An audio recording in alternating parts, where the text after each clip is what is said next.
Hello दोस्तों, मैं सौरभ आप सभी का प्रयास अकादमी के यूट्यूब चैनल पर स्वागत करता हूं। दोस्तों, आज मैं आप लोग के सामने सरलीकरण संबंधित प्रश्नों को लेकर के आया हूं। सीधे अपने पॉइंट पे चलते हैं। जो आज का मेरा टॉपिक है उसमें आप लोगों ने देखा कि मैंने बोर्ड पे दो प्रश्नों को लिखा हुआ है, दो टाइप के क्वेश्चन को लिखा हुआ है। देखिए, दोनों क्वेश्चन कैसे होते हैं कि अगर यहाँ पर लिखा हुआ है कि अंडर रूट ए, अगर ये इन्फिनेटिव लिखा हुआ है यहाँ पे, और यहाँ पर क्या लिखा हुआ है एन पदों तक, दोनों में डिफरेंस क्या होता है? क्या इन्फिनिटी और क्यों यन लिखा होता है, इसका मतलब क्या होता है? दोस्तों, अगर ये ए अगर ये अनंत पदों तक है, यानी ये इन्फिनिटिव तक है, तो इसका मतलब ये हो गया कि पदों की संख्या सीमित नहीं है, असीमित है, यानी अंतिम पद क्लियर नहीं है। और यहाँ पर यन लिखने का मतलब ये हो गया कि ए का जो पद दिया गया है, यहाँ पर ए के पदों को जो दिया गया है वो यन पदों तक है, यानी पदों की अंतिम संख्या जो होगी वो क्लियर है। हो सकता है कि वो 10 पदों तक है, हो सकता है कि वो 8 पदों तक है। यानी इसका यन और इन्फिनिटी को क्लियर रखिए कि अगर इसमें होता क्या है कि अगर यहाँ पर यन दिया है तो पदों की संख्या क्या है, क्लियर है आपको, यानी वो अंतिम पद क्लियर होगा। 10 पद होगा, 15 पद होगा, चाहे जितना भी उस प्रश्न में पदों की संख्या दिया होगा वो होगा। जैसे अगर आपके सामने ऐसे प्रश्न दे दिया जाए तो क्या करेंगे? जैसे यहाँ पर अंडर लिखा हुआ है, यानी इस प्रकार से प्रश्न मैंने लिख दिया आपको जो, और ये अनंत पदों तक है, और यहाँ पर भी मैंने उन पदों को लिखा 8 8 8 8 और ये भी 8 लिखा हुआ। तो दोनों जगह मैंने प्रश्नों को लिखा, एक जगह पदों की संख्या को सीमित कर दिया और एक जगह पदों की संख्या को मैंने सीमित नहीं किया। कभी कभी मन में ये आता है कि ये इन्फिनिटिव और यन में अंतर क्या है, तो उसको आप समझ चुके होंगे कि इन दोनों में अंतर क्या होता है। यन में पदों की संख्या को ये दर्शाया जाता है कि वो अंतिम पद क्लियर है, कि अंतिम पद यनवा होगा, और यहाँ पर अंतिम पद क्लियर नहीं होता, यानी अंतिम पद जो होगा यहाँ पर इन्फिनिटी होगा। दोस्तों, ऐसे प्रश्न क्या होते हैं, किस सीरीज में होते हैं? दोस्तों, ये प्रश्न जो होते हैं वो गुणोत्तर श्रेणी की तरह होते हैं, यानी कि कैसे कहेंगे गुणोत्तर होते हैं। देखिए, ऐसे प्रश्नों का उत्तर, पहली बात, बहुत से आसान तरीके से हम लोग पहले सीधे उत्तर पे आते हैं, कैसे हम पेपर में हल करेंगे। यानी ये 8 लिखा हुआ है तो 8 है, मैंने लिख दिया। अंतिम पद अगर इन्फिनिटी होता है, अंतिम पद इन्फिनिटी होगा तो इसका उत्तर क्या होगा? 8 होगा। और यहाँ पर अंतिम पद यन है, यन का मतलब कि कितने पदों तक है? 1 2 3 4 5, कितने पदों तक है? 5 पदों तक। और ये होता है वर्गमूल, यानी स्क्वायर रूट है ये, यानी वर्गमूल जब हमने लिया है, स्क्वायर रूट है ये, तो ये क्या होगा, जिसकी घात क्या होती है? 2 लिखा होता है यहाँ पे, यानी यहाँ पर क्या होता है? 2। और आप जानते हैं कि जब भी ये a की घात अगर 1/2 लिखा हुआ है, इसका मतलब क्या है? ये अंडर रूट a को क्या लिखते हैं? a की घात 1/2 लिख देते हैं।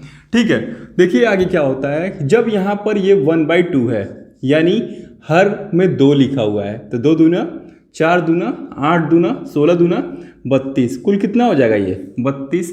और इसमें से क्या करेंगे, इसका उत्तर पता करते समय हम अंश में से क्या करते हैं, अंश को पता करते समय हर में से अंश को 1 घटा देंगे। क्या घटाएंगे भाई? कितना आएगा यहाँ पे? 31/32 आ जाएगा। उम्मीद करता समझ में आया होगा आपको। मैंने क्या कहा, ये सीरीज कैसी है? ये सीरीज गुणोत्तर सीरीज कही जाती है। कौन सी सीरीज है ये?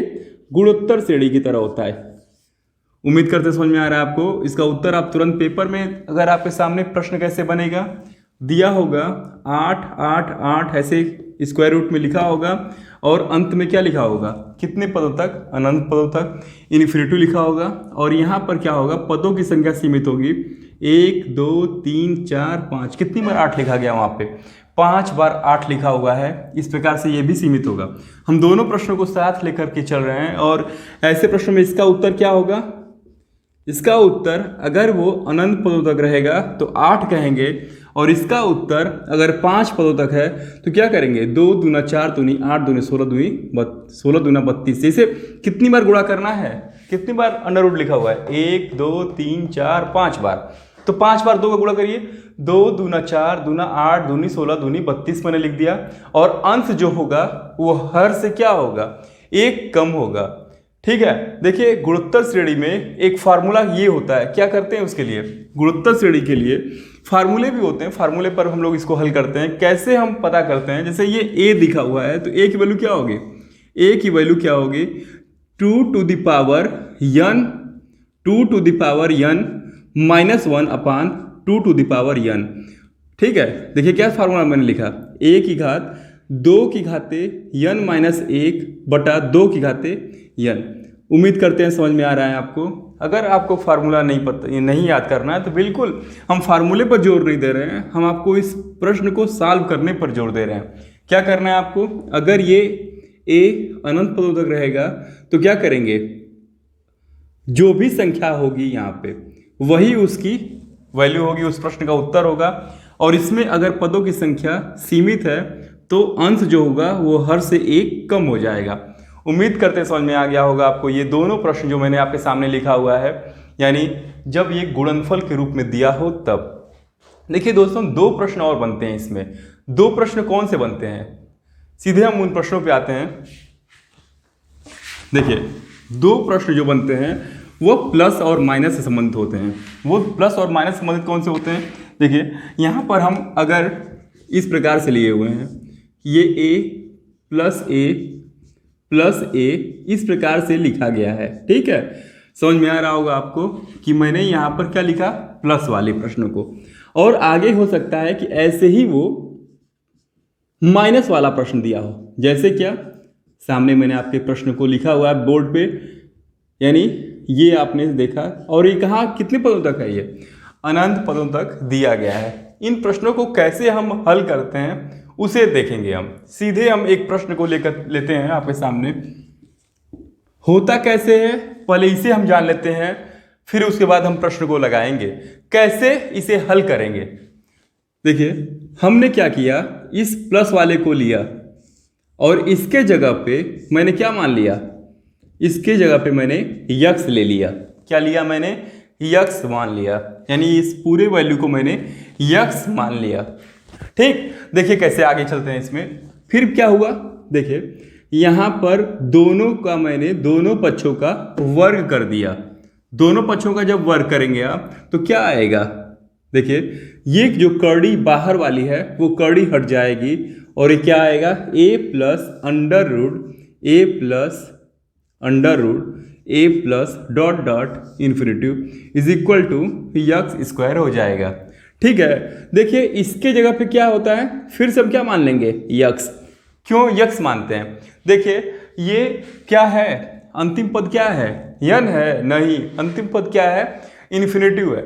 इन्फिनिटिव का मतलब ये होता है कि अगर हम अपने इस पोर्शन पे हम हैं, ठीक ना, हम ग्राउंड फ्लोर पे हैं और ये इस जगह से हम, देखिए यहाँ पर हम हैं, अगर यहाँ से यहाँ की दूरी 10 मीटर है और यहाँ से आसमान की दूरी कितनी है, इन्फिनिटिव है, यानी यहाँ से आसमान की दूरी कितनी है, इन्फिनिटिव है, यानी अनंत है।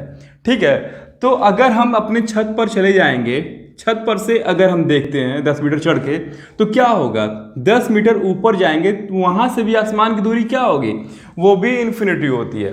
तो क्या करेंगे, जो हमने यहाँ से आसमान को माना था यक्स, यानी यहाँ से भी हम उस आसमान को क्या करेंगे, तब यक्स ही करना पड़ेगा। उम्मीद है कि आपको ये इन्फिनिटिव का कॉन्सेप्ट क्लियर होगा कि क्यों हम यहाँ पर यक्स करते हैं।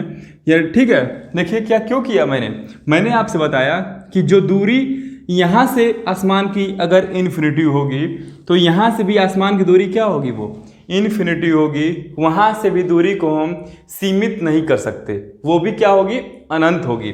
ठीक है, आगे देखते हैं इसमें ये समीकरण कैसे बन गया, a plus x is equal to x square. सबको एक पक्ष में भेजते हैं, एक साइड में करते हैं, क्या हो गया, अब देखिए यहाँ पर यक्स स्क्वायर हो गया। ठीक है, यक्स स्क्वायर, ये क्या हो गया, माइनस यक्स, और ये क्या हो गया, a बराबर 0। सब क्या हो गया, एक पक्ष में चला गया, यानी हमने इसे इस पक्ष में भेज दिया और इस साइड भेजने के बाद ये वैल्यू आपके सामने आ गई। देखिए कैसे इसे हल करते हैं, कैसे करेंगे, देखिए यहाँ पर इसकी तुलना हम ax square plus bx plus c बराबर 0 से करेंगे। ax² plus bx plus c बराबर 0 से करेंगे।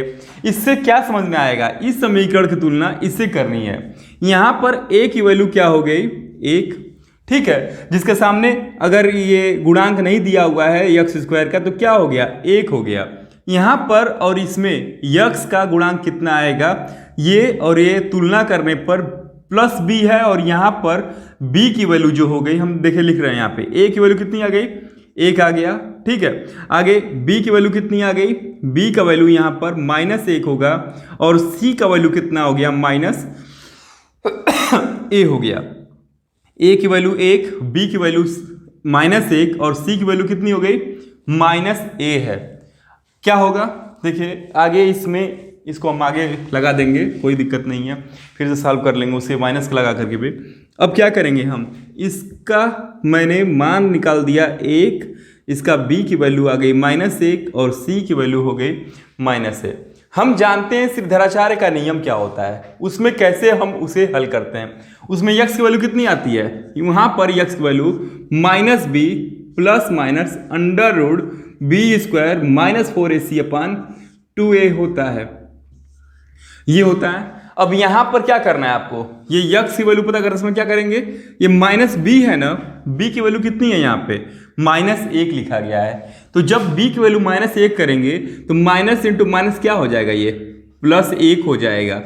फिर प्लस माइनस, यहाँ पर हमेशा अगर प्लस को ले रहे हैं तो प्लस को लीजिएगा। इस यहाँ पर आपको ये हिसाब करते समय यहाँ पर इसे माइनस वाले को लेकर के नहीं चलना है। यहाँ पर b² की वैल्यू क्या होगी, जब माइनस का वर्ग करेंगे 1 का तो वो +1 आएगा, ठीक, यानी यहाँ पर +1 कर देंगे। और यहाँ पर आगे क्या होगा, 4ac लिखा हुआ है, तो a की वैल्यू क्या लिखा था अभी आप, 1 लिखा हुआ है, यानी 4 1 कम 4 हो गया। और c की वैल्यू कितनी हो गई, ये क्या लिखा गया, -a लिखा हुआ है, यानी यहाँ पर क्या होगा, माइनस इंटू माइनस क्या हो जाएगा, ये प्लस, और ये क्या होगा, ये 4a, यानी अब बटा में क्या होगा, 2 गुणे 1 की वैल्यू कितनी है, 1 लिखा हुआ है, यानी ये x की वैल्यू कितनी आ गई, 1 + √1 + 4a/ क्या होगा, ये 2। यही आपका मेन फार्मूला होता है, क्या लिखेंगे, 1 + √1 + 4a/2 लिखा हुआ है, ठीक है। पूरा हमें लग रहा है आपको समझ में आया होगा। अगर नहीं आया तो मैं फिर से आपको दोहरा देता हूं। देखिए क्या करना है आपको, इसके जगह पे x मान लेना है, दोनों का वर्ग करना है। वर्ग करने के बाद क्या करेंगे, ये a हो जाएगा, और इसको हम क्या कर लेंगे, x। अब पूरा क्या करेंगे, हम दूसरे साइड भेज देंगे इसे, राइट हैंड साइड में। तो क्या वैल्यू आ गई, x² - x - a बराबर 0। अब हम इसकी तुलना द्विघात समीकरण के एक समीकरण से कर दिए, यानी किससे, ax² + bx + c से। इसका क्या होता है, ये a की वैल्यू 1, b की वैल्यू -1 और c की वैल्यू कितनी हो गई, -a। फिर क्या हुआ, सिद्धाचार्य के नियम से हम क्या जानते हैं कि x की वैल्यू कितनी होती है, यानी -b plus minus √b² - 4ac/2a, यानी वहाँ से क्या होगा। इसका प्रयोग केवल मैं इसे पता करने के लिए कर रहा हूँ। आपको क्या याद रखना है कि अगर ये प्लस होगा तो कौन सा फार्मूला लगेगा, ये वाला, यानी 1 + √1 + 4a/2 लगेगा। क्या किया मैंने, b का वैल्यू सब जगह ac का वैल्यू मैंने रख दिया। क्या आ गया, यहाँ पर -1 रखेंगे तो +1 होगा, और यहाँ पर स्क्वायर करेंगे तो 1, और ये c की वैल्यू -a रख देंगे तो माइनस इंटू माइनस प्लस हो जाएगा, और a की वैल्यू 1 है, यानी 4 1 कम 4 हो गया बटा 2। यानी यहाँ पर आपके सामने ये क्या फार्मूला बन गया, 1 + √1 + 4/2। देखिए हम उम्मीद करते हैं आपको पूरा समझ में आ रहा है। ये मैं क्या बताना चाह रहा हूँ, क्या कॉन्सेप्ट होता है इसका, कैसे ये आता है, मैंने उसे आपको बताया। देखिए यही एक अगर माइनस वाला होगा तो वहाँ पर क्या होगा, जब ये माइनस में अगर होता तो हम उस माइनस वाले को भी यहीं पर क्लियर करते हैं कि अगर ये माइनस में होता तब वहाँ भी हम यही करते, और सभी जगह जहाँ प्लस है वहाँ हम माइनस कर दिए होते। क्या आता वहाँ पर उसे देखते हैं। देखिए समय न जाए, आपका समय महत्वपूर्ण है और हम चाहते हैं कि आपका कम समय में अधिक से अधिक प्रश्नों को हम समझाने का प्रयास कर रहे हैं आपके सामने। देखिए अगर ये प्लस है तो क्या समझ में आया कि ये जो a की वैल्यू होगी, वो क्या होगी। अगर a की वैल्यू नहीं, पूरे इसका उत्तर क्या होगा ये कहिए। a की वैल्यू तो छोड़िए, पूरा प्रश्न का उत्तर क्या होगा वो क्या आएगा, यानी 1 + √1 + 4a/2 2 होता है। और अगर ये माइनस में दिया हुआ है तब इस प्रकार से अगर प्रश्न दिया है तब क्या करेंगे, तब वहाँ पर उसकी वैल्यू कितनी आएगी 1। ये 1 रहेगा, लेकिन देखिए क्या लिखा है यहाँ पे 1 + 4a/2 लिखा हुआ है। तो क्या करना है आपको, ये जो होगा ना शुरू वाला वो प्लस नहीं होगा, क्या होगा वो माइनस में होता है। वो क्या होता है, माइनस में होता है। अभी आप जो हम समीकरण को लगाए थे बस आपको क्या करना है, प्लस की जगह पे माइनस कर देना है। देखिए यानी इसमें आपका ये फार्मूला होगा और इसमें आपका माइनस होने पर -1 + √1 + 4/2 होगा। सीधे हम प्रश्न पे आते हैं कि प्रश्न कैसे होते हैं। कुछ ट्रिक भी होगा, कुछ प्रश्नों को लगाने का ट्रिक भी होता है। वो ट्रिक क्या होता है, पेपर में कैसे प्रश्न बनते हैं वो हम जरूर बताएंगे आपको। देखिए अगर यहाँ पर ऐसे प्रश्न दिए गए हैं कि √12 + √12 ऐसे दिए गए हैं, ठीक, तो क्या होगा इसका उत्तर, क्या कहते हैं। देखिए ये क्या है, 12 लिखा गया है, ठीक है, क्या लिखा गया है 12 को कैसे करेंगे, 12 को क्या करेंगे, एक तो इसके तरीके से लगाते हैं। देखिए क्या होता है इसका उत्तर, x = 1 + यहाँ पर क्या लिखा गया है a, यानी a की वैल्यू यहाँ पर कितनी दी गई है 12, तो 12 चौक 48, ठीक है, 12 चौक 48 बटा क्या कर दिया गया 2, यानी क्या हो गया आपका उत्तर 48 × 49, 49 का वर्गमूल निकाल देंगे, कितना आएगा 7 आएगा, 7 आएगा, और 7 में 1 जोड़ लेंगे, 7 × 1 = 8 बटा 2, यानी कितना उत्तर आ गया 4 आ गया, ठीक है। अगर यही इस प्रश्न में प्लस की जगह पे क्या दिया गया हो, अगर माइनस दिया गया होता तो क्या करते, जैसे मैं आपके सामने ये प्रश्न को लिख रहा हूँ √12 - 12 ऐसे प्रश्न लिखा गया है तब देखिए ये माइनस है, ऐसे में क्या करेंगे, आपको क्या करना है फिर से उसी की वैल्यू हम पता करना है, पूरे का वैल्यू क्या होगा, यानी -1 लिखा हुआ तो -1 कर लीजिए प्लस, और अभी हमने किया था यहाँ पे 1 + 4a का मान कितना आ गया 48 से 49 कर लेंगे, 1 + 4a वही होगा 49 हम कर लेंगे बटा 2 कर लेंगे, कितना आ गया -1 + 48 से 49 का वर्गमूल कितना कर देंगे 7 आएगा, यानी 7 हम लिख दिए बटा 2, 7 में से 1 जाए 6 बटा 2, कितना मान आया इसका 3 आया मान आपके सामने, ठीक है। हम समझ रहे हैं आपको पूरा ये दोनों प्रश्नों को समझ में आया होगा, और आपसे कुछ भी कन्फ्यूजन हो आप कमेंट सेक्शन में कमेंट जरूर करिएगा। मैंने क्या बताया आपको, यहाँ पर इस फार्मूले के जरिए इसे हम हल कैसे करेंगे।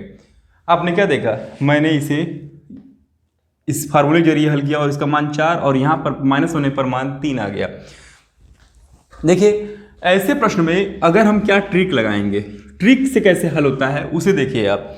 यहाँ पर ट्रिक कैसे लगेगा, ये क्या करेंगे, इसका फैक्टर करेंगे। फैक्टर क्या होता है, ऐसा फैक्टर जब हम इसे 2 भागों में तोड़ें, जब हम 12 को 2 भागों में तोड़ेंगे तो क्या आएगा 3 चौके 12, 6 दूनी 12, 12 एकम 12, ऐसे होता है ये, ठीक है ना।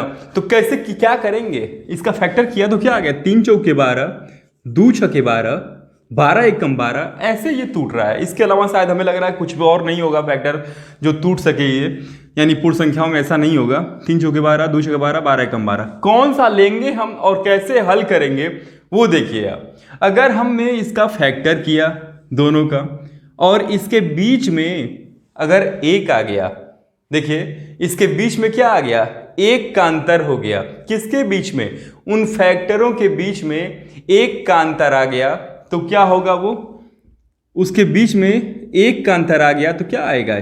और ये फैक्टर किस रूप में होना चाहिए, ये फैक्टर उसके अभाज्य संख्याओं, उसका सहअभाज्य होनी चाहिए। वो फैक्टर कैसा होना चाहिए, सहअभाज्य होना चाहिए। सहअभाज्य करने का मतलब क्यों कर रहे हैं, क्योंकि उसके बीच का अंतर जो होता है वो क्या आ जाएगा।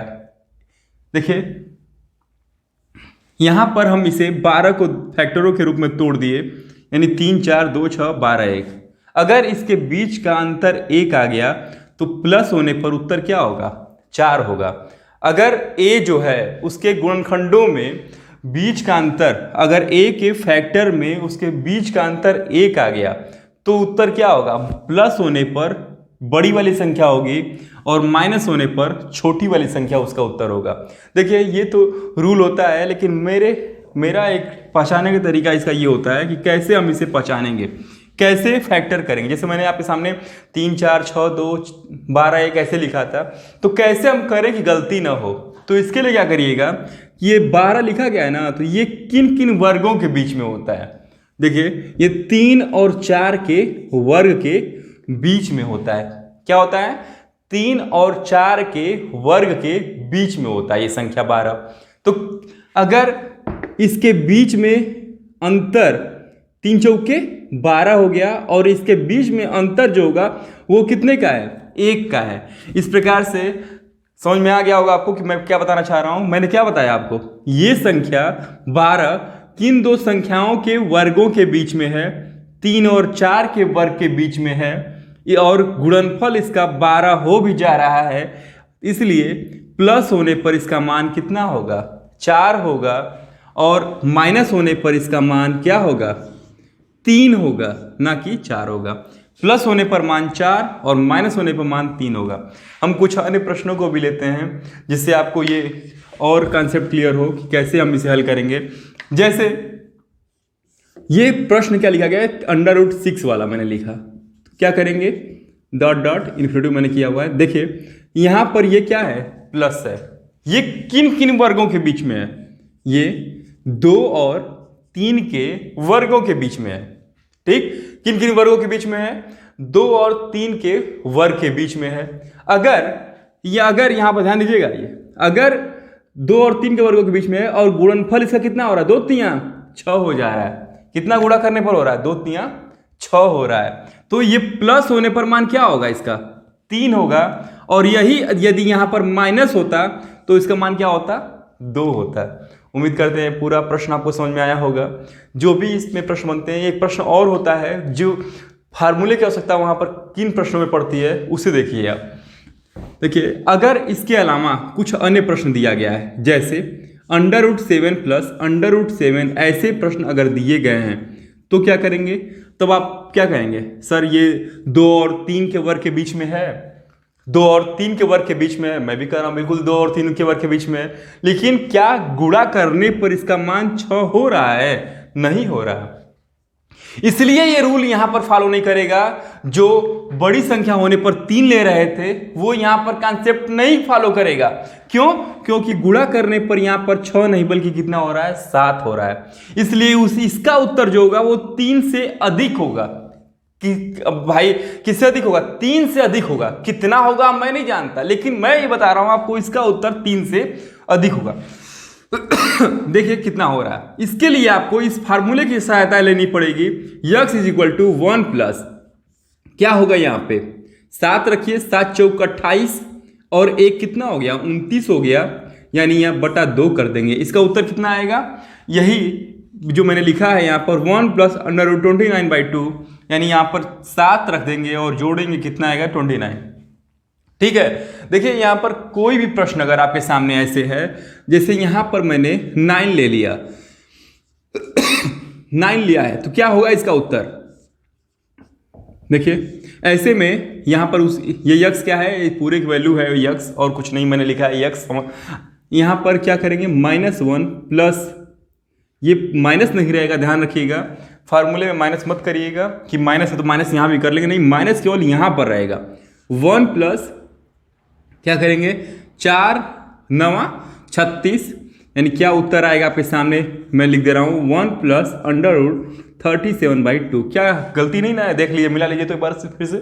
-1 जो था मैंने लिख दिया, प्लस √1 प्लस 9 चौके 36, 36 1 37 हो गया, यानी इसका उत्तर क्या आ गया? इसका मान आ गया -1 प्लस √37/2। उम्मीद करते हैं पूरा वीडियो आपको अच्छा लगा और समझ में भी आया होगा आपको। अगर आपको ये वीडियो अच्छा लगा है तो आप लाइक, शेयर और कमेंट करना ना भूलें। धन्यवाद।